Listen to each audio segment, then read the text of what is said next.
Reporter Caroline Morse is live at the University of Dayton as young voters are eagerly watching the debate. Well, students here at the University of Dayton say they are eager now more than ever to watch this debate to see who would be best fit to make decisions for our country to help us get out of the coronavirus pandemic.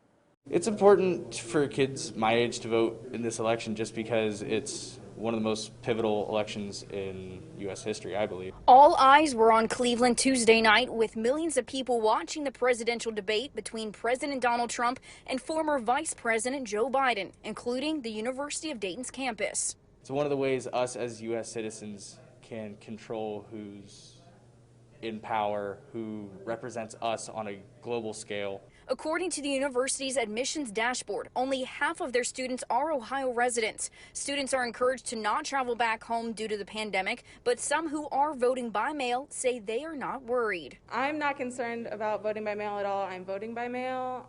I'm voting from UD to my hometown, so I'm not concerned.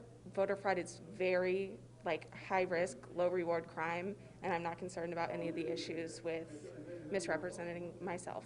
Students say the coronavirus pandemic made more young adults realize that political leaders' decisions impact their lives and futures as Americans, so they encourage their peers to wait in line and vote. You are afforded this opportunity that many other people aren't able to have across the world.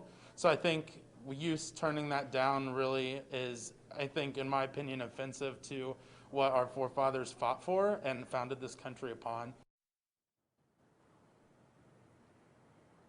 Well, if you are a student or know one that may not know how to actually register to vote, visit our website, WDTN.com, and click on As Seen on 2 News for more information. Live in Dayton, I'm Caroline Morse, 2 News, working for you. Well, Caroline, many students are voting for the first time. After you talked to them tonight, what would you say their biggest concern is? Well, one of the biggest concerns actually talked about this night was taking this time between now and November 3rd to talk with their peers and encourage them to go cast their ballot. However, some may be quarantined or can't go home, so they're having to trust the vote by mail process to make this election possible. Back to you.